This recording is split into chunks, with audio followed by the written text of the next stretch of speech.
El día amanecía tibio, con ese olor a pan recién horneado que venía desde la panadería de la esquina. Yo había salido al porche con mi taza de café, decidido a disfrutar la calma de un domingo sin sobresaltos. Los pájaros cantaban, el barrio se desperezaba lentamente, y por un momento creí que la vida todavía podía ser amable conmigo. Entonces vibró mi teléfono. Un mensaje. De Sofía. Me temblaron las manos antes de abrirlo, como si algo en mi pecho ya supiera que aquel texto no traía buenas noticias. Lo leí 1, 2, 3 veces, tratando de encontrar un error, una coma mal puesta, una palabra que cambiara el sentido, pero no lo había. No vas a venir a la boda, es solo para la familia. El aire se me volvió espeso. Sentí un frío que me recorrió los huesos, aunque el sol ya estaba alto. Solo para la familia. Durante años, esa palabra había sido mi razón de vivir. Familia.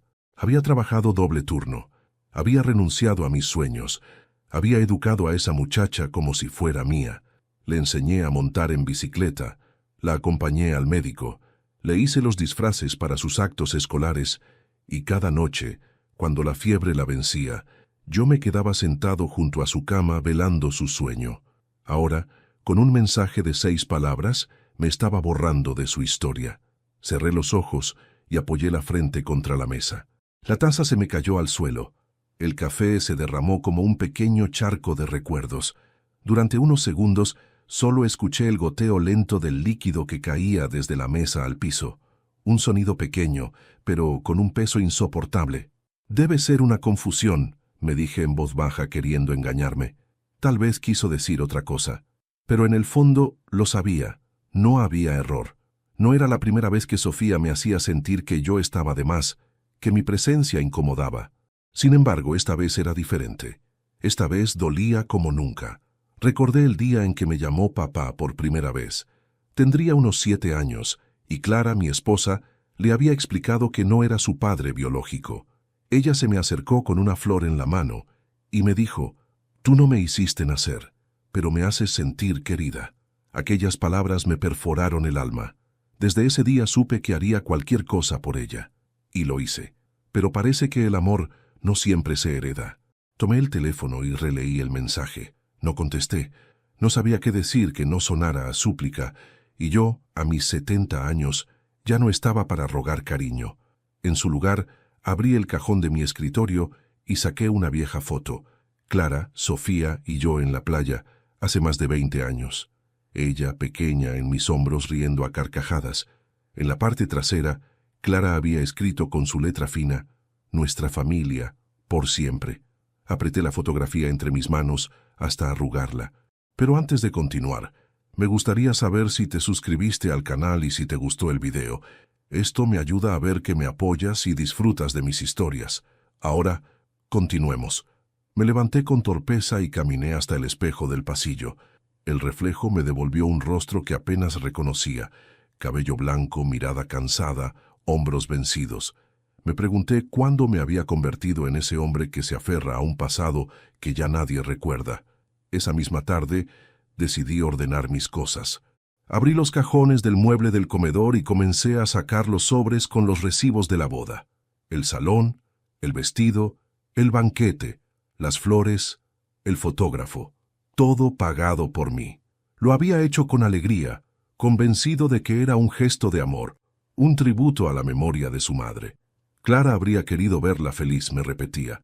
Ahora esos papeles me parecían billetes quemados en una hoguera. Cada uno representaba una ilusión que Sofía acababa de aplastar con su mensaje. Me quedé un largo rato sentado en silencio.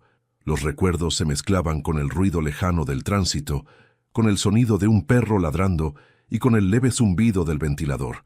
Pensé en Clara. Si estuviera viva, habría sabido qué decir. Ella tenía esa calma que desarmaba la tristeza. «No le guardes rencor», me habría dicho. A veces los jóvenes no entienden lo que cuesta amar sin condiciones. Pero Clara ya no estaba. Y Sofía se había ido incluso antes de irse. Pasaron las horas y el sol comenzó a caer. Me serví un whisky y salí nuevamente al porche. El cielo se pintaba de un naranja suave, y por un momento pensé que tal vez era una señal. La vida me estaba diciendo que, aunque duela, es hora de aprender a soltar. Sin embargo, algo dentro de mí seguía resistiéndose. No era rabia, ni siquiera tristeza, era incredulidad. No podía aceptar que aquella niña que me pedía que la meciera en las noches de tormenta, ahora me considerara un extraño. Esa noche no dormí. Di vueltas en la cama, repasando una y otra vez cada conversación, cada gesto, cada mirada que quizá había malinterpretado. ¿Había sido demasiado protector? ¿Demasiado exigente? ¿Había dicho algo que la hiriera? El pensamiento se convirtió en un torbellino. A las 3 de la mañana encendí la lámpara y abrí mi cuaderno de notas. Escribí una frase que me vino al alma. Hay heridas que no sangran, pero te vacían por dentro. Guardé el cuaderno bajo la almohada. Era una costumbre vieja, como hablarle a Clara antes de dormir. Le conté todo como si aún pudiera oírme. Amor, tu hija se casa, pero no me quiere allí. Sentí un nudo en la garganta.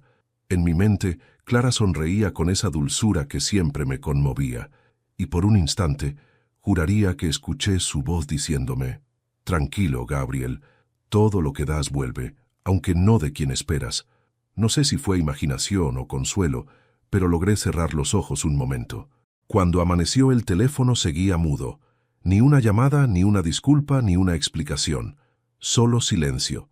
Y a veces, el silencio duele más que cualquier palabra. Me serví otro café, miré el mensaje por última vez y lo eliminé. No por olvido, sino por dignidad. Y mientras el vapor subía de la taza, comprendí que aquella mañana había cambiado todo. Ya no era el padre que esperaba ser querido. Era el hombre que por fin empezaba a entender el valor de su propio silencio. No todos los amores comienzan con una mirada. Algunos empiezan con una promesa. El mío comenzó en el pasillo de un hospital. Clara estaba sentada en una silla de plástico azul, con la niña dormida en su regazo. Tenía el rostro pálido, pero los ojos llenos de fuerza. «No puedo sola, Gabriel», me dijo aquella tarde, cuando los médicos confirmaron que su marido había muerto en un accidente de carretera.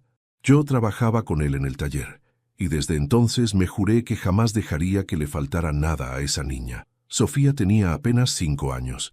Me miraba con esos ojos grandes, desconfiados, que se clavan en uno como si intentaran medir la distancia entre el cariño y el miedo. Los primeros meses fueron duros. No me llamaba por mi nombre, ni me respondía cuando le hablaba. A veces se escondía detrás de las piernas de su madre y solo asomaba los dedos de los pies, como si el mundo fuera demasiado grande para ella. Clara y yo nos casamos 2 años después. Fue una boda sencilla, sin lujos, pero llena de esperanza.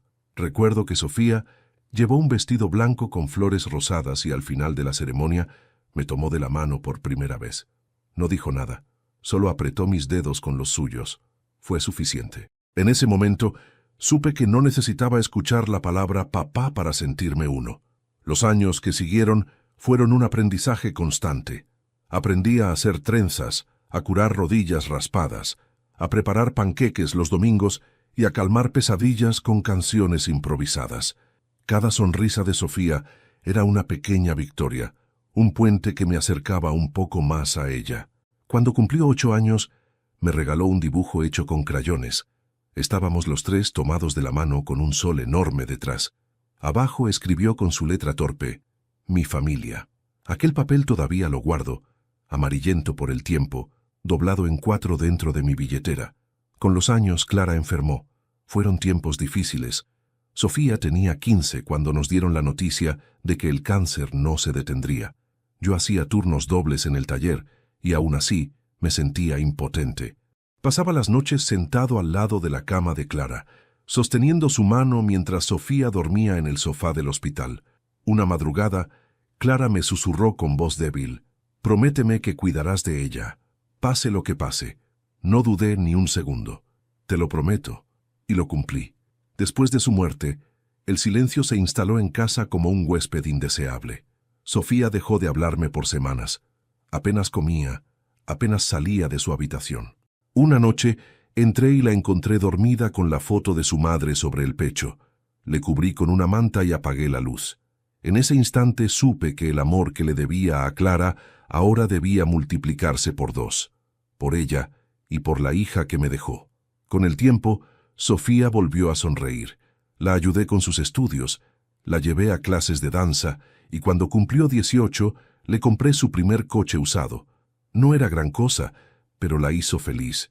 Me abrazó y dijo, «Gracias, papá». Fue la primera y última vez que me lo dijo, pero bastó para grabarlo en mi memoria como una cicatriz luminosa. Pasaron los años y ella se convirtió en una mujer decidida, de esas que parecen tener el mundo entre las manos. Encontró trabajo, amigos y un novio que nunca me convenció del todo. Andrés. Educado. Sí, pero con esa sonrisa que no llega a los ojos. Clara lo habría notado enseguida. Yo, en cambio, preferí callar. Uno aprende que el silencio a veces es el precio del amor. La relación entre Sofía y yo empezó a cambiar cuando él apareció. Cada vez hablábamos menos. Me decía que estaba ocupada, que no podía visitarme, que los tiempos eran distintos. Cuando le pedía que viniera a cenar, siempre había una excusa. Después, papá, cuando tenga tiempo. Pero el tiempo nunca llegó. Cuando me anunció su compromiso, sentí una mezcla extraña de orgullo y temor. La miré con emoción cuando me pidió ayuda para los preparativos. Me mostró el vestido, los menús, el salón, y sin pensarlo dije que me haría cargo de los gastos. Quería verla feliz, quería cumplir mi promesa hasta el final. No imaginé que la felicidad que compraba con mis ahorros sería precisamente la que me excluiría de su vida. Hubo una tarde en que fuimos juntos a elegir las flores. Recuerdo que me tomó del brazo, sonrió y dijo, «Eres el mejor, Gabriel. No sé qué haría sin ti». Esa frase me acompañó durante semanas. La repetía como quien guarda un recuerdo en el bolsillo, para acariciarlo cuando la soledad aprieta. Por eso, cuando leí su mensaje aquel domingo, sentí que esa misma frase se había convertido en una burla cruel. A veces pienso que la culpa fue mía por no saber retirarme a tiempo. Quizá debí dejarla hacer su vida, aceptar que mi papel había terminado, pero cuando uno cría a alguien desde niño, no sabe dónde termina el deber y empieza el corazón. He pasado la vida dando más de lo que tenía. Tiempo, dinero, afecto. Y sin embargo, lo que más duele no es haberlo perdido, sino descubrir que para ella nunca existió una deuda emocional. En las noches, cuando el sueño no llega, camino por la casa y repaso cada rincón como si buscara rastros de Clara. La mecedora donde solía leer, el reloj que compramos juntos, el retrato familiar que ahora parece un recuerdo prestado. Sofía vive en otra ciudad, y en mi pared solo quedan los ecos de lo que fuimos. La gente me pregunta por ella, y yo sonrío, digo que está bien, que trabaja mucho. Nadie sabe que lo único que tengo de mi hija es un mensaje de texto que me arrancó la fe. Pero aún no he contado toda la historia. Falta lo que vino después. La boda, el día más feliz de su vida, fue también el día en que comprendí que el amor, cuando se da sin límites, puede volverse un arma de doble filo. Y todavía no sabía que lo peor estaba por venir. Si alguien me hubiera dicho que el dinero que guardé durante 30 años terminaría comprando mi propia humillación, habría pensado que exageraba. Pero así fue. A veces, los peores castigos vienen disfrazados de buenos gestos. Todo empezó una tarde de febrero, cuando Sofía vino a visitarme después de meses. Llevaba el cabello suelto, un vestido amarillo y esa sonrisa nerviosa que siempre usaba cuando quería pedirme algo. Traía a Andrés de la mano. «Gabriel», me dijo, con ese tono suave que usaba cuando quería ablandar mi corazón, «hay algo importante que queremos contarte». No me dio tiempo de responder. Me enseñó su anillo y los ojos le brillaban. «Nos casamos», dijo. El mundo se me detuvo un instante. Sentí que Clara, desde donde estuviera, sonreía con nosotros. Brindamos con jugo, porque ya nadie en casa bebía desde que Clara murió. Ella reía, hablaba rápido, mostraba bocetos del vestido, del salón, de los centros de mesa. En cada palabra había ilusión, y en cada gesto, un pedacito de la niña que yo había criado. «Pero todo eso cuesta, hija», le dije, mientras sacaba cuentas mentales. «No te preocupes, podemos buscar algo sencillo». «No, papá», me interrumpió, mirándome con esa confianza que tanto me conmovía. «Tú siempre quisiste que mi boda fuera especial». Y tenía razón, lo había dicho muchas veces. Que cuando llegara ese día, haría todo lo posible por verla radiante, por sentir que Clara seguía viva en su sonrisa. Así que, sin pensarlo, Abrí una cuenta nueva en el banco. Saqué parte de mis ahorros, el dinero que había reservado para mi vejez, y me lancé a organizar junto a ella cada detalle. Recorrimos salones de fiestas, degustamos menús, elegimos el vestido. Recuerdo el instante en que salió del probador y giró frente al espejo. Era hermosa. Parecía una versión adulta de la niña que alguna vez me pidió que le abrochara los zapatos antes de ir a la escuela. Sentí un nudo en la garganta. «¿Qué te parece?», preguntó. «Estás igual que tu madre», respondí intentando no llorar. Pagamos el vestido de inmediato. El dependiente me miró sorprendido cuando saqué efectivo, como si los viejos no tuviéramos derecho a los gestos impulsivos. «Déjelo en mis manos», le dije. Después vinieron los pasteles, las flores, las invitaciones. Cada cuenta que pagaba era una mezcla de orgullo y nostalgia. Me sentía útil, parte de algo que valía la pena. Por un momento, pensé que la vida me estaba devolviendo un propósito. Los meses pasaron entre listas, reuniones y risas. A veces, Sofía se sentaba en mi cocina con una copa de vino y me contaba los planes para el viaje de luna de miel. Yo la escuchaba como quien observa a una hija construir su futuro con sus propias manos. Andrés, por su parte, hablaba poco. Educado, sí, pero distante. Nunca lo vi esforzarse por entablar una conversación conmigo. Parecía más interesado en revisar su teléfono que en escuchar mis consejos. Algo en su mirada me inquietaba, pero Sofía se veía feliz, y eso era suficiente para callar mis sospechas. Una noche, mientras revisábamos el presupuesto final, Sofía me tomó de la mano. «Gracias por todo, papá. Sin ti no habríamos podido». Esa frase, tan sencilla, me hizo olvidar todo cansancio. Yo solo asentí, temiendo que mi voz me traicionara. En la semana previa a la boda, el salón ya estaba pagado, el catering contratado y el vestido planchado. Recuerdo que Sofía pasó por casa para dejarme una lista con los horarios del evento. Me abrazó con prisa, dijo que tenía que irse. Me prometió que al día siguiente vendría con el fotógrafo para hacer una foto familiar. Esperé todo el día. No vino, llamé, pero no contestó. Al anochecer escribí un mensaje breve. «Vendrás mañana, hija. Quisiera hacer la prueba del traje». No hubo respuesta. Los días siguientes fueron un torbellino de ansiedad y dudas. Faltaban apenas 3 días para la boda y ella no daba señales. Pensé que tal vez estaba estresada, que las novias se comportan así antes del gran día, hasta que llegó ese domingo, el mensaje que lo cambió todo. «No vas a venir a la boda. Es solo para la familia». Esa frase, seca y cruel, atravesó mi pecho como un cuchillo.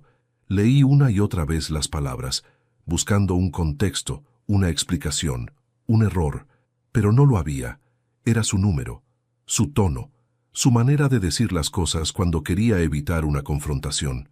Me quedé mirando los recibos sobre la mesa, los papeles que aún no había guardado, con mi firma en cada factura. El salón, las flores, la música, la comida, todo pagado por mí, solo para la familia. Durante años había soñado con ese momento, verla entrar del brazo de su padre. De su padre. Ese era yo, y ahora me decía que no pertenecía.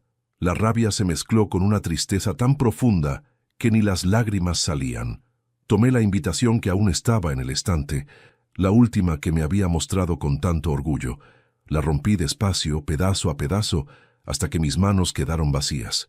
Esa noche no dormí. Caminé por la casa recordando cada sacrificio. Las horas extra, las comidas que me salté, los años sin vacaciones. Todo por ella, por su futuro, por ese día. Y sin embargo, en la vida real, mientras los invitados levantaban copas y los músicos tocaban valsecitos románticos, yo estaba solo en mi cocina, frente a un plato de sopa fría.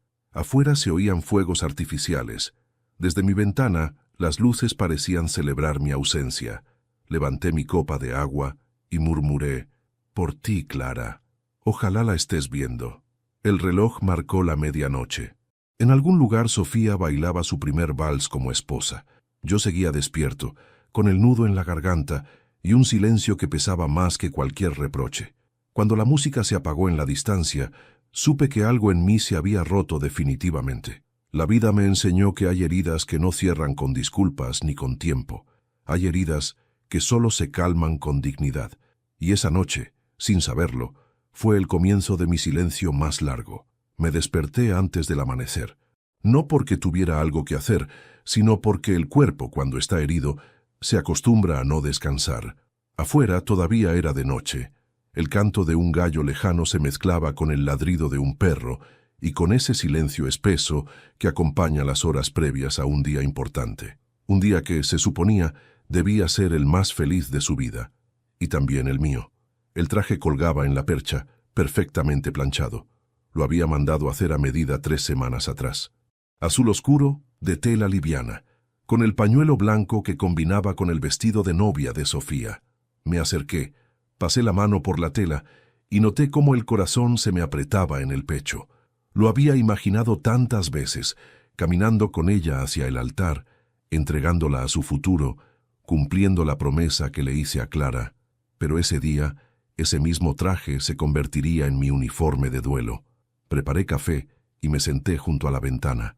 Desde ahí podía ver el cielo teñirse lentamente de un tono rosado. Todo el barrio despertaba, los niños en bicicleta, los autos rumbo al mercado, la señora del puesto de flores acomodando sus ramos. El mundo seguía girando, indiferente a mi tristeza. Intenté no pensar en la boda, pero era imposible. Cada ruido del teléfono me hacía saltar con la esperanza de que fuera ella, de que cambiara de opinión, de que dijera, «Papá, te necesito aquí». Pero no sonó. No lo haría. A media mañana me obligué a moverme. Barrí el patio, regué las plantas, encendí la radio, pero todo sonaba vacío. Las canciones románticas eran cuchillos disfrazados de melodías. Me serví un almuerzo ligero, sopa y pan duro. No tenía hambre. El reloj marcaba la 1 de la tarde cuando imaginé que los invitados empezaban a llegar al salón. A esa hora, Sofía debía estar maquillándose, nerviosa, con el vestido que yo había pagado.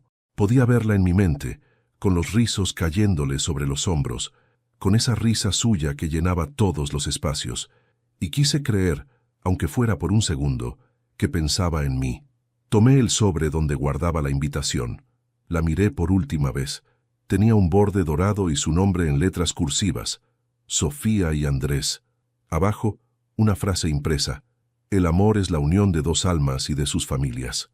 Solté una risa amarga. Ni el papel creía en sus propias palabras. La tarde avanzó lenta como un reloj sin pila. Me serví un whisky. Uno solo. No para brindar, sino para anestesiar el alma.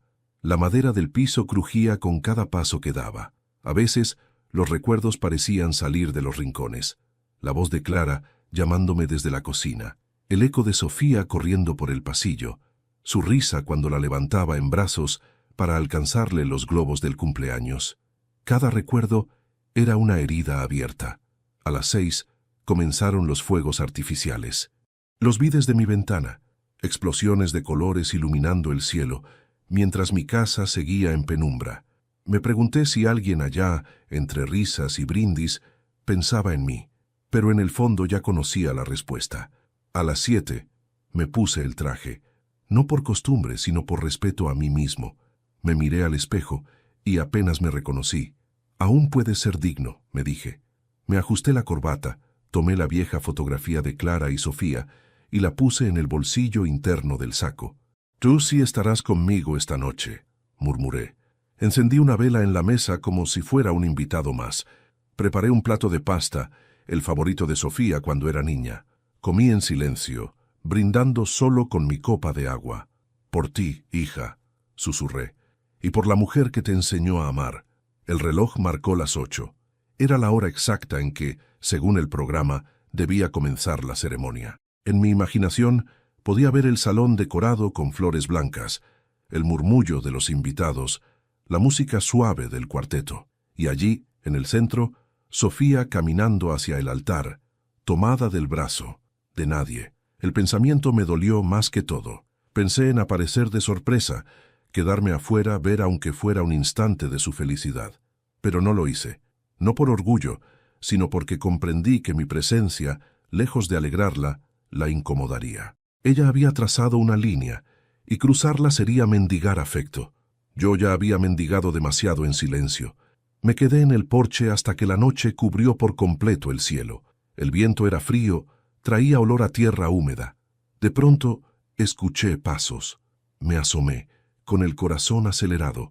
Era el vecino, don Hilario, que regresaba del mercado. ¿No va a la fiesta, don Gabriel?, me preguntó con una sonrisa inocente. Tragué saliva. No, Hilario, no estoy invitado. Él frunció el ceño, incómodo, sin saber qué decir.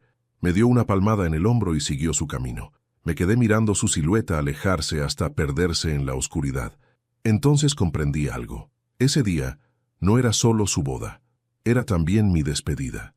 No de Sofía, sino de la idea que tenía de ella, de la hija que creí que me amaría como yo la amé. Cuando los fuegos artificiales terminaron y el barrio volvió al silencio, regresé a mi habitación. En el cajón de la mesita guardaba una caja de madera. Dentro las cartas que Clara me había escrito durante su enfermedad. Tomé una, al azar. Decía: si algún día te duele el alma, mira hacia el cielo. Allí estaré, esperando que no olvides quién eres. Leí esa frase una y otra vez. Entonces supe lo que tenía que hacer. Ya no podía seguir esperando que me llamaran, que me buscaran, que me recordaran. La vida me estaba empujando a dar un paso que había evitado por años, aprender a marcharme sin hacer ruido. Esa noche, antes de apagar la luz, escribí una nota breve y la dejé sobre la mesa. Sofía, cuando necesites dinero, sabrás dónde encontrarlo. Pero si algún día necesitas un padre, recuerda dónde lo perdiste. Me acosté con la paz amarga de quien ha comprendido que a veces el amor no se acaba, simplemente cambia de lugar. Pasaron 4 días desde la boda, 4 amaneceres idénticos, silenciosos, en los que el sol entraba por la misma rendija y el olor del café sabía a nada. Intentaba seguir mi rutina, barrer el patio, alimentar al gato de la vecina, leer el periódico aunque ya no me interesara el mundo. Todo parecía en pausa, como si incluso el tiempo esperara a que alguien me pidiera perdón. El teléfono permanecía sobre la mesa del comedor, cargado, inmóvil. Me prometí no mirar, pero lo hacía igual. Cada vibración imaginaria era un espejismo. Mi mente inventaba mensajes que no existían, disculpas que nunca llegarían, hasta que, aquella tarde, sonó de verdad. El nombre en la pantalla me heló la sangre. Sofía. Respiré hondo antes de contestar. «Sí», dije intentando sonar sereno. «Gabriel», su voz temblaba. «Necesito hablar contigo». Guardé silencio. El tono no era de alegría, ni de cariño. Era el sonido de alguien que vuelve solo cuando necesita algo. «¿Qué pasa, Sofía?», pregunté ya sabiendo la respuesta. Estoy pasando por un momento difícil», balbuceó. «Andrés tuvo un problema con el banco, una deuda, y necesito algo de dinero». Dinero. Esa palabra, tan simple, tan cortante, atravesó la línea como una cuchilla. Durante unos segundos no respondí. La escuché respirar del otro lado, nerviosa, buscando el modo de suavizar la petición. «Sé que no tengo derecho a pedirte esto, pero no tengo a quien más acudir», continuó. «Tú siempre me ayudaste y pensé que tal vez...». Cerré los ojos. La ironía era demasiado grande. Me había dejado fuera de su boda porque no era familia, y ahora me llamaba como si aún lo fuera. No sentí rabia. Sentí un cansancio profundo, el de quien ya no tiene lágrimas ni fuerzas para odiar. «¿Cuánto necesitas?», pregunté con voz plana. «Lo que puedas. Prometo devolvértelo». Sonreí sin que ella lo viera. Siempre las mismas promesas, siempre el mismo guión. «Pasa mañana por casa», le dije con calma. «Te dejaré algo preparado». Hubo un silencio al otro lado, un silencio denso, incómodo, como si no supiera si agradecer o desconfiar. «¿De verdad, Gabriel? No sabes cuánto te lo agradezco». «No tienes que agradecer nada, hija», respondí, usando por última vez esa palabra que ya no me pertenecía. Colgué sin despedirme. Me quedé mirando el teléfono un buen rato, con la sensación de que aquella llamada había cerrado un ciclo. Me levanté, fui al escritorio y saqué una hoja en blanco. Empecé a escribir una carta. Mis manos temblaban, pero mi mente estaba clara. La voz de Clara resonaba en mi cabeza. El amor no se mendiga, se demuestra.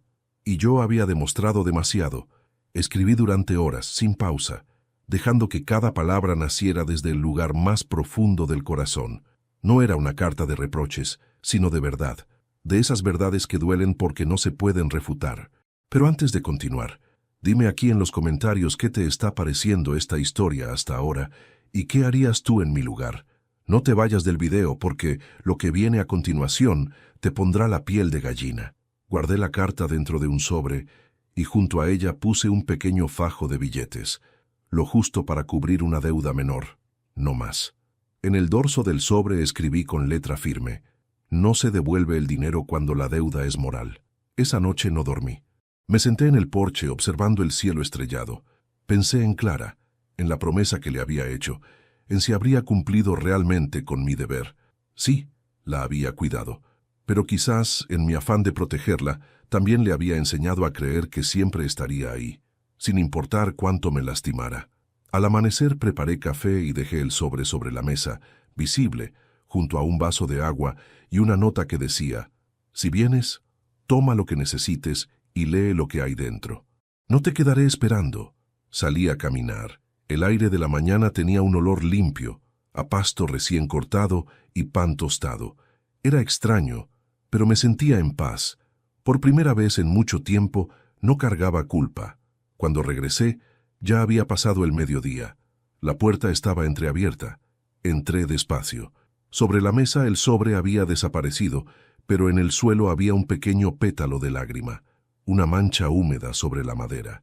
No necesitaba más pruebas. Había estado ahí. Imaginé su rostro al leer la carta, la mezcla de asombro y vergüenza, los recuerdos golpeando uno tras otro. No sabía si lloraría, si gritaría, si me odiaría, pero algo en mi interior me decía que esa carta no la olvidaría jamás. Me senté en la silla y apoyé la cabeza entre las manos. La casa estaba silenciosa, pero no vacía. Por primera vez, el silencio tenía otro significado. Ya no era abandono, era cierre. Pasaron las horas. El teléfono volvió a sonar más tarde, pero no contesté. No necesitaba escuchar lo que tuviera que decir. A veces, cuando alguien te rompe, las palabras sobran. El silencio dice lo que el alma no se atreve. Esa noche, antes de dormir, saqué la vieja caja de madera donde guardaba las cartas de Clara.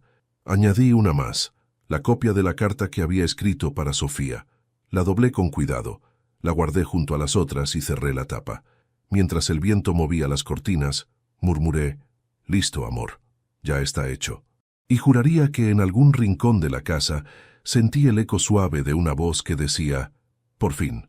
No sabía aún qué consecuencias tendría mi gesto, pero lo cierto es que después de aquella llamada ya no me quedaba miedo. Solo la certeza de que la dignidad, cuando se defiende en silencio, pesa más que cualquier disculpa tardía. La mañana siguiente amaneció gris. El cielo parecía una sábana sucia extendida sobre el pueblo. El viento movía las cortinas con un silbido irregular, como si alguien intentara entrar sin permiso. Yo ya estaba despierto. No había dormido ni una hora. El sobre seguía ahí, en medio de la mesa, con mi letra firme y la promesa escrita en el dorso: no se devuelve el dinero cuando la deuda es moral. Miré ese papel como quien observa una tumba recién cerrada. Era pequeño, discreto, pero contenía años de amor, sacrificio y decepción comprimidos en unas cuantas líneas. No había odio en mis palabras, solo una verdad que había tardado toda una vida en aprender. No todos los lazos de sangre son familia, y no toda familia merece tus lágrimas. A media mañana, el sonido de un motor rompió el silencio del barrio. Me asomé por la ventana. Era su coche, un sedán blanco, nuevo, de esos que uno compra para mostrar al mundo que está mejorando. Vi cómo se estacionaba frente a la casa, con torpeza. La puerta se abrió, y allí estaba Sofía. La observé sin dejarme ver. Llevaba gafas oscuras aunque el sol apenas asomaba. Caminó rápido hacia la puerta, mirando alrededor, como si temiera ser vista. Su postura era distinta, más rígida, más nerviosa. Golpeó la puerta 3 veces. No respondí. Dejé que entrara sola. La llave seguía en el marco, justo donde solía dejarla cuando vivía conmigo. La escuché abrir la puerta y detenerse en seco. Sabía exactamente lo que veía: la mesa limpia, el sobre en el centro, el vaso de agua al lado, la casa ordenada, como si el tiempo se hubiera detenido. «Gabriel, ¿estás aquí?» Su voz era apenas un hilo. Nada. Caminó unos pasos más. Oí el roce de sus zapatos contra el piso de madera, el crujido familiar del suelo donde Clara solía pararse a cocinar. Gabriel, por favor, tomó el sobre. El silencio que siguió fue más largo que cualquier palabra. Me imaginé su rostro al leer la primera línea de la carta. Querida Sofía, no escribo para reclamarte nada. Las cuentas del corazón no se ajustan con números. Dentro del sobre había también una copia de una foto, los tres en la playa, con Clara levantando una cometa. Detrás, con mi letra de entonces, había escrito: Nuestra familia, 1999. Prometí cuidarte, y lo hice. Pero cuidar no es lo mismo que permitir. Me quedé escuchando desde el pasillo. No quería verla. No quería verla derrumbarse ni fingir arrepentimiento. A veces, el perdón necesita distancia. Durante unos minutos, solo se oyó su respiración. Luego, un sollozo contenido. Y después, un golpe seco. La silla que movió sin querer al levantarse. Salió de la casa sin cerrar la puerta. Cuando el motor volvió a rugir, sentí que algo se desprendía dentro de mí. No era tristeza, era una sensación nueva, desconocida, como si por fin hubiera soltado una piedra que llevaba cargando años. Entré al comedor. El sobre ya no estaba, pero sobre la mesa había quedado una lágrima redonda y brillante. No supe si era suya o mía. Me senté. Por primera vez en mucho tiempo, el silencio no me pesaba. Al contrario, me arropaba. El reloj marcaba las 11. En la radio una voz anunciaba canciones antiguas. Subí el volumen. En ese instante me descubrí sonriendo. Una sonrisa pequeña, pero sincera. Saqué del bolsillo interior del saco una segunda carta, una que ella no sabía que existía. Era para mí. Una carta que había escrito meses atrás, cuando comprendí que el amor incondicional solo es sano cuando también te incluye a ti mismo. Gabriel, si algún día te toca decir adiós, hazlo sin ruido. El silencio será tu mejor discurso. La guardé de nuevo. Ese día no lloré, ni siquiera cuando la tarde cayó y el cielo se tiñó de un gris más oscuro. Sentí una paz tan profunda que me dio miedo perderla. Esa noche, cuando el teléfono volvió a sonar, no lo toqué. Dejé que sonara hasta el final. Después de todo, quien llama solo cuando necesita, no merece respuesta. Pasaron las horas. Afuera la lluvia empezó a caer. Cada gota golpeaba el techo con un ritmo lento, como si el cielo también estuviera escribiendo algo sobre mí. Pensé en Clara, en lo que habría dicho si me viera ahora. Quizás habría sonreído, orgullosa. Quizás habría dicho: lo hiciste bien, Gabriel. Aprendiste a irte sin cerrar con llave. Y yo habría respondido: no me fui. Solo dejé de quedarme donde no me quieren. Esa frase se me quedó grabada como un mantra. A medianoche, guardé los pocos papeles que me quedaban importantes: la escritura de la casa, el testamento, la foto de Clara y una carta dirigida al abogado con instrucciones precisas, porque lo que Sofía aún no sabía era que mi silencio no era el final, era solo el comienzo. Había tomado una decisión que sellaría el resto de mi historia, no una venganza cruel, sino una lección de vida, una herencia distinta, enseñarle el peso del vacío que deja un corazón cuando se cansa de ser bueno. Apagué las luces. La casa quedó en penumbra, pero dentro de mí algo encendió por fin. El ruido de la lluvia se volvió música, y el sueño, por primera vez en muchos años, vino sin remordimientos. Dicen que hay palabras que arden aunque estén escritas con tinta fría, y las mías, lo supe desde el momento en que terminé la carta, estaban destinadas a hacerlo. Mientras la lluvia golpeaba el techo de mi casa esa noche, Sofía la leía en silencio, en su sala luminosa, rodeada de muebles nuevos y cuadros sin historia. La imagino sentada en el sofá, con el sobre abierto entre las manos temblorosas, mirando la foto de la playa que le puse dentro. Clara, ella y yo, bajo un sol de otro tiempo. La niña sonreía, sosteniendo la cometa que yo había hecho con papel de periódico. El viento de entonces todavía sopla en mi memoria. La carta comenzaba así: Querida Sofía, no sé si leerás esto con enojo o con tristeza, pero quiero que lo hagas con verdad. Cuando te recibí en mis brazos por primera vez, no eras mi hija, pero con el tiempo la sangre dejó de importar. Aprendí tus gestos, tus miedos, tus sueños. Me convertí en padre sin necesitar un apellido. Cada sacrificio, cada hora de trabajo extra, Cada noche de desvelo, lo hice con la ilusión de verte feliz. No esperé agradecimientos, solo que algún día al mirarme, reconocieras en mí el amor que nunca te faltó. Pero el amor, cuando no se valora, se pudre lento. Y lo que más duele no es perder a quien amas, sino entender que para esa persona nunca fuiste esencial. Sofía detuvo la lectura. Las lágrimas empezaron a empañar las letras. Intentó seguir, pero las líneas se movían, como si el papel respirara con dificultad. Se quitó las gafas, se secó el rostro con la manga y volvió a leer. Pagué tu boda, hija, no porque me sobrara el dinero, sino porque todavía creía en ti. Y cuando me dijiste que no era parte de tu familia, sentí algo más que dolor. Sentí vergüenza por mí mismo, por haber confundido gratitud con cariño. Me dejaste fuera del día más importante de tu vida, pero la verdad es que me dejaste fuera mucho antes, cuando comenzaste a olvidar quién estuvo contigo en los días que nadie más lo estuvo.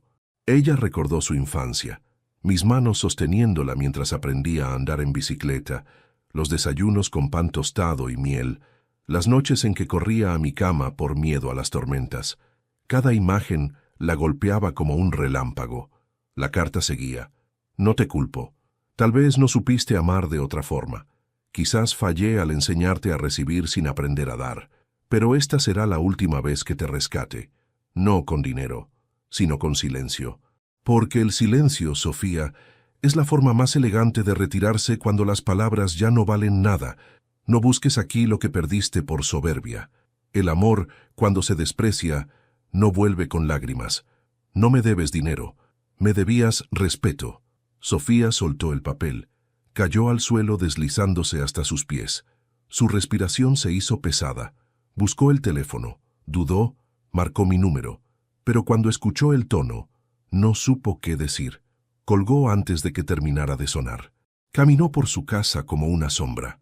El vestido de novia, todavía colgado en la habitación, le pareció una burla. Recordó cómo yo la había ayudado a elegirlo, la emoción con la que me había mostrado las fotos del salón, y el modo en que mis ojos brillaron al decirle que estaba hermosa. Todo eso ahora pesaba más que cualquier deuda con el banco. La carta seguía. No te odio, hija. El odio es una cadena. Te dejo libre, como el viento que soltó la cometa aquel día en la playa. Y si alguna vez sientes que nadie te comprende, que la soledad te arrastra, recuerda esto. El amor que despreciaste no desapareció, solo se transformó en una lección. Aprenderás que el dinero se devuelve, pero el tiempo no. Aprenderás que los padres también se cansan de esperar una llamada.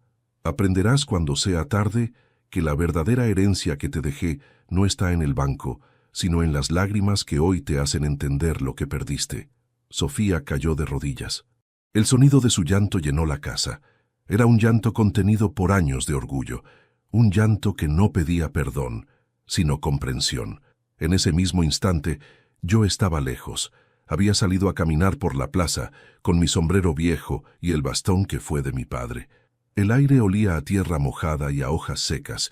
No necesitaba verla para saber que la carta había hecho su trabajo, porque las palabras, cuando se escriben desde el alma, siempre llegan, y yo había puesto la mía entera en esas líneas.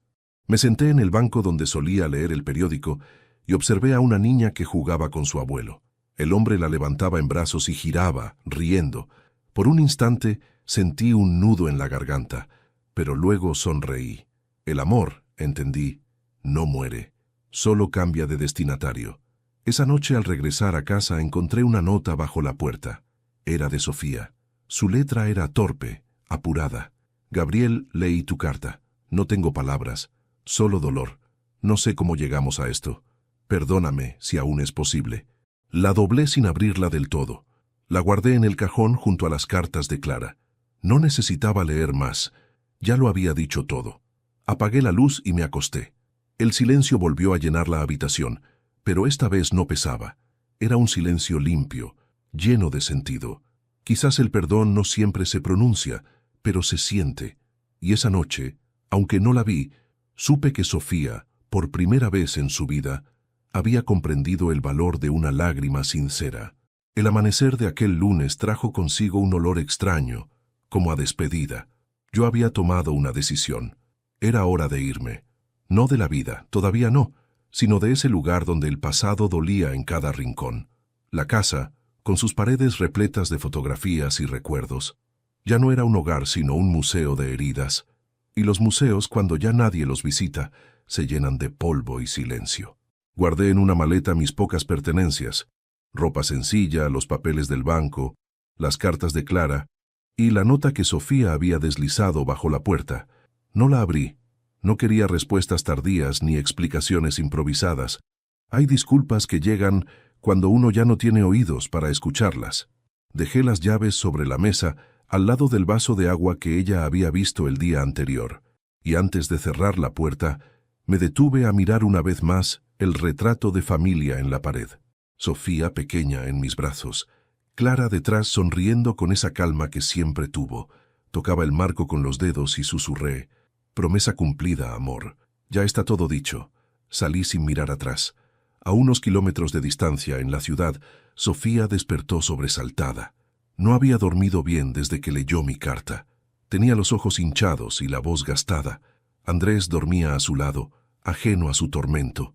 Se levantó despacio, caminó hasta la cocina y encendió el teléfono. Abrió mis mensajes antiguos, los audios que le había mandado meses atrás, los que nunca había respondido. Mi voz sonaba cansada, pero serena. «Avísame cuando llegues, hija. Cuídate. Te quiero». Las lágrimas volvieron. Era demasiado tarde para contestar. Pasó el día llamando a mi número. Nadie respondió. Envió mensajes, correos, incluso preguntó a los vecinos, pero nadie sabía nada. Salió temprano, con una maleta, le dijeron.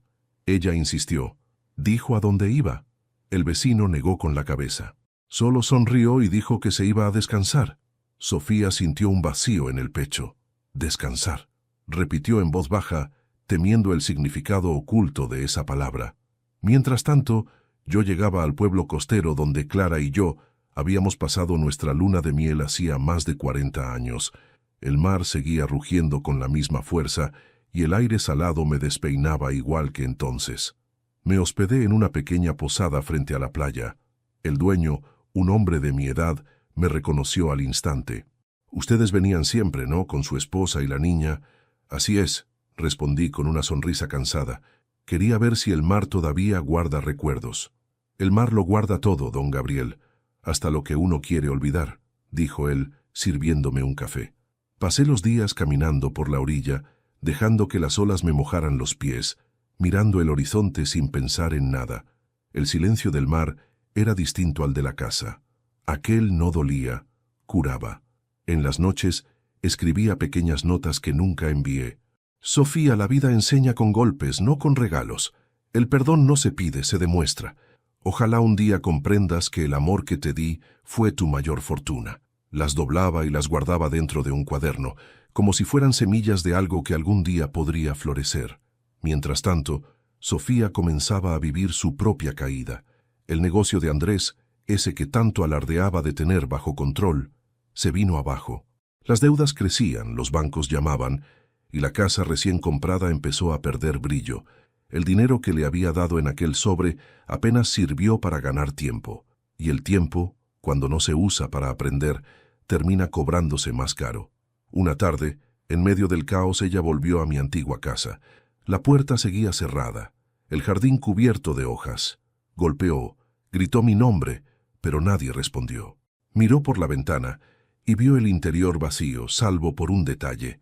En el suelo, apoyada contra la pared, había una caja de madera. Logró abrir la ventana. Entró y la tomó con cuidado. Dentro había 3 cosas. Una foto de su madre con un papel que decía: «Ella te perdonó antes de morir. No desperdicies eso». Un reloj antiguo, detenido a las 11:45, la hora exacta en que Clara había exhalado su último suspiro. Un documento legal con mi firma y una nota en el margen: «El tiempo es mi herencia. Adminístralo bien». Al principio no entendió, pero semanas después un abogado la llamó. Le informó que yo había dejado una donación a nombre de Fundación Clara Andrade, destinada a ayudar a jóvenes huérfanos a continuar sus estudios. Sofía buscó mi nombre en el documento y no lo encontró. Solo una frase al pie: «Los padres no siempre dejan dinero. Algunos dejan ejemplo. Lloró de nuevo, pero esta vez sin gritar. Había comprendido el mensaje. De mi parte, no volví a contactarla. Cambié de número, de dirección, de vida. Encontré un modesto trabajo en una biblioteca del pueblo. Los niños me llamaban Don Gabo y yo les enseñaba a leer los cuentos que había olvidado leerle a Sofía. Cada tarde, al cerrar el local, miraba el mar y pensaba en ella con una mezcla de ternura y resignación. Nunca busqué venganza, solo quería paz. Y poco a poco la encontré, porque entendí que hay momentos en que el amor no se mide por cuánto aguantas, sino por cuándo decides dejar de hacerlo. Sofía siguió buscándome durante meses. Preguntó en bancos, en hospitales, incluso en las redes sociales. Dejó mensajes en mi antiguo buzón, cartas que el viento terminó llevándose. Cada día que pasaba sin respuesta era una nueva herida, hasta que un día comprendió que mi silencio era la respuesta. Desde entonces, cada año, el día de mi cumpleaños, lleva flores al mar, las arroja al agua y dice en voz baja: «Gracias, papá». Aunque nadie la escuche, yo sé que esas palabras llegan donde deben. Porque el amor, cuando es verdadero, no se apaga con la distancia, se transforma en recuerdo. El mar se convirtió en mi confesionario. Cada mañana, cuando el sol apenas asomaba, caminaba por la orilla con los pantalones remangados y el bastón en la mano. Las olas me saludaban con esa calma que solo tienen las cosas que no esperan nada de nadie. En el pequeño pueblo donde me refugié, nadie sabía quién era. Me trataban con amabilidad simple, sin curiosidad ni preguntas. Y yo agradecía ese anonimato como quien respira aire limpio después de años de humo. Allí encontré lo que la ciudad me había negado: paz sin testigos. Trabajaba en la biblioteca del puerto, clasificaba libros, reparaba lomos viejos y contaba historias a los niños que iban después de la escuela. Ellos me escuchaban con los ojos redondos, como si cada palabra tuviera el poder de abrir una ventana secreta. Me llamaban Don Gabo, sin imaginar que ese nombre diminutivo y afectuoso me devolvía algo de lo que había perdido: el placer de ser querido sin obligación. Al principio me costó adaptarme. Las noches eran largas y el eco de la casa vacía aún me perseguía. Pero cada vez que el recuerdo de Sofía me asaltaba, miraba el mar y repetía para mí mismo: el silencio no es abandono, es protección. Y entonces entendía que, a veces, uno se salva alejándose de quienes no saben cuidarlo. Los meses pasaron. Con el dinero que me quedaba decidí cumplir un último deseo de Clara. En una de sus cartas, escrita poco antes de morir, ella me había pedido algo que yo, en ese momento, no entendí. Si algún día te quedas solo, Gabriel, busca la manera de hacer que otros niños no crezcan sintiendo lo mismo. Dale al amor una segunda oportunidad, aunque ya no te quede esperanza. Aquella frase se me quedó grabada, pero solo ahora, tantos años después, comprendí su verdadero sentido. Vendí la vieja casa, mi coche y todo lo que no podía llevar conmigo. Con ese dinero creé la Fundación Clara Andrade, destinada a ayudar a jóvenes sin familia a estudiar, a tener techo, a no sentirse olvidados. No puse mi nombre en ningún documento. Preferí que mi historia se borrara, como una firma que se disuelve en el agua. Fui personalmente al banco a firmar los últimos papeles. La joven empleada me miró con curiosidad cuando le dije que no quería aparecer como benefactor. «¿Y cómo quiere que figure la donación, señor?», preguntó. «Como anónima», respondí. «Solo asegúrese de que cada niño tenga un libro, una cama y una oportunidad».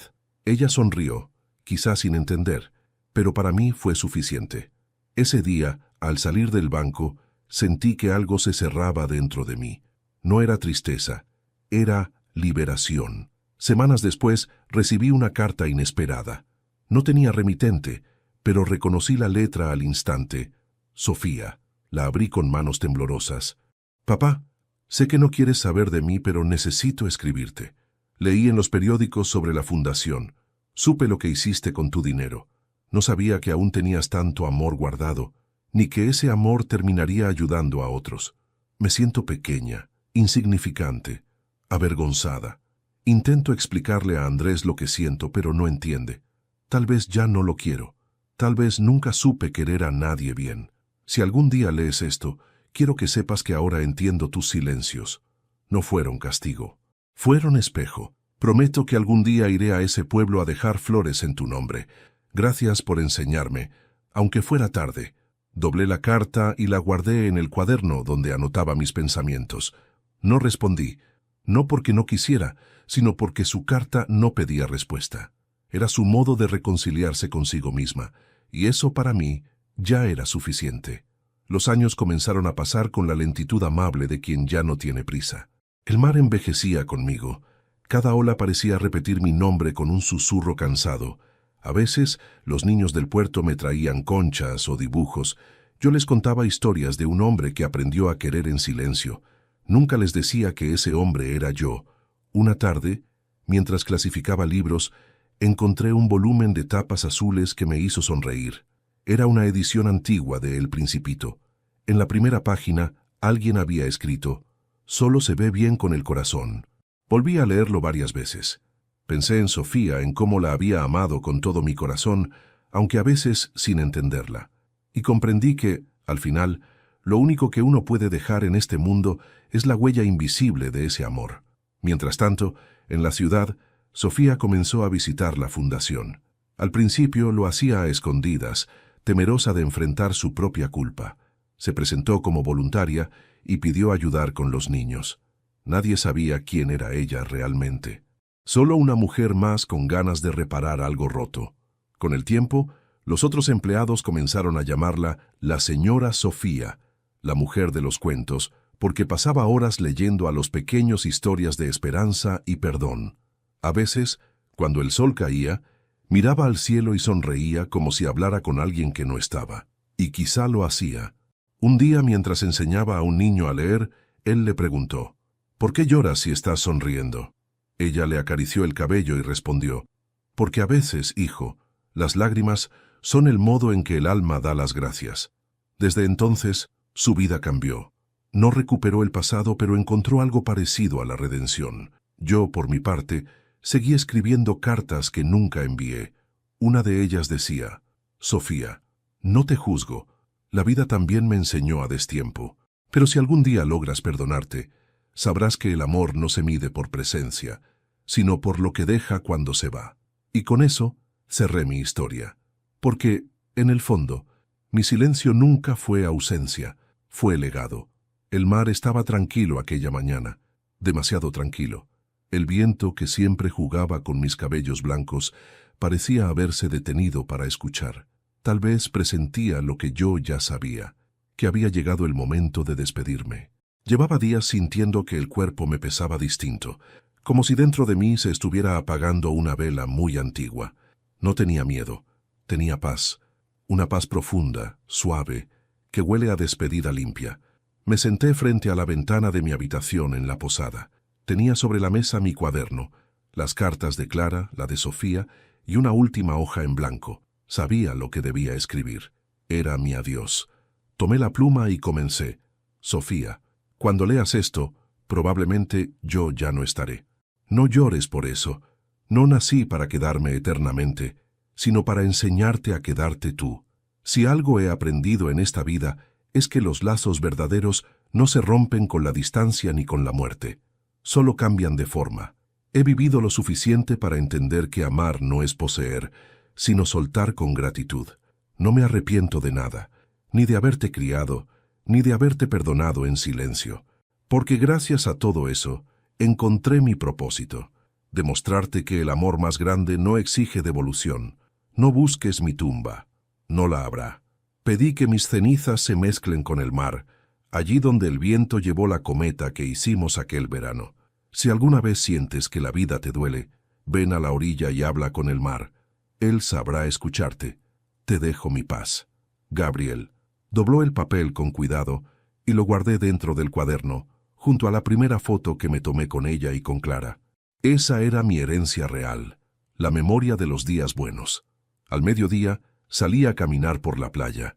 El sol brillaba sobre el agua con un resplandor que me obligó a entrecerrar los ojos. Cada paso se hundía en la arena, dejando una huella que pronto borraban las olas. Pensé que así debía ser el final de todo, sin ruido, sin drama, sin testigos, solo el mar, el cielo y la certeza de haber amado lo suficiente. Me senté en una roca, respiré profundo y cerré los ojos. El murmullo de las olas se volvió una canción lejana, casi maternal. No recuerdo el instante exacto en que mi cuerpo se rindió, pero sí la sensación. Era como volver a casa. Días después, en la ciudad, Sofía recibió una llamada. Era el abogado. Su voz sonaba formal, pero quebrada por un respeto silencioso. Señora Sofía, lamento informarle que don Gabriel falleció anoche. El mundo se le detuvo, se llevó la mano a la boca y un grito mudo se quedó atrapado en su garganta. El abogado continuó. Él dejó algo para usted. Dijo que debía entregárselo personalmente. Sofía acudió al despacho esa misma tarde. Sobre la mesa, el hombre colocó un pequeño cuaderno de tapas marrones. Esto fue lo último que escribió. Ella lo abrió con las manos temblorosas. Dentro estaba la carta, y junto a ella, una llave envuelta en una cinta azul. El abogado explicó. Esa llave abre el cuarto trasero de la fundación. Él dijo que allí está su verdadero legado. Sofía fue al edificio esa misma noche. Abrió la puerta. Dentro, encontró un pequeño espacio lleno de libros infantiles, dibujos y una caja de madera sobre un escritorio. Dentro de la caja, una nota. Estos libros son para los niños que nunca tuvieron quien los espere al llegar a casa. Yo los espero aquí. Si algún día decides quedarte, este será tu lugar. Sofía se dejó caer sobre la silla. Lloró. Lloró como no lo había hecho nunca, porque comprendió que aquel hombre, al que había herido, había elegido despedirse dejando vida, no rencor. Desde ese día, cada tarde, ella iba a la fundación, leía cuentos a los niños, reparaba juguetes y colgó en la pared una frase que él solía repetir. El silencio no es abandono, es protección. Y así, poco a poco, el nombre de Gabriel comenzó a murmurar entre las paredes del lugar, no como el de un muerto, sino como el de un hombre que había decidido vivir eternamente en los actos de amor que dejó sembrados. Años más tarde, una periodista visitó la fundación, entrevistó a Sofía y le preguntó, ¿quién fue Gabriel Andrade para usted?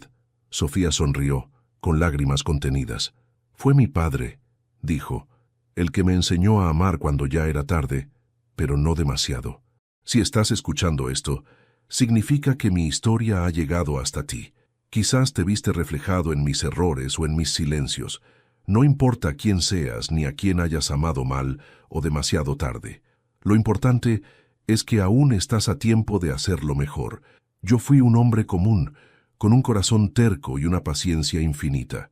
Creí que el amor bastaba y me equivoqué, pero también aprendí que el perdón, cuando se da sin esperar retorno, libera más que cualquier venganza. Desde donde estoy, en algún rincón del viento y del mar, miro la vida continuar y sonrío, porque Sofía entendió, porque tú, que escuchas, tal vez también entiendas. Gracias por acompañarme hasta aquí. Te invito a reflexionar, a abrazar más, a callar cuando el orgullo quiera gritar y a perdonar cuando el alma te lo pida. Y si esta historia tocó tu corazón, suscríbete al canal, dale me gusta a este video y cuéntame en los comentarios desde qué ciudad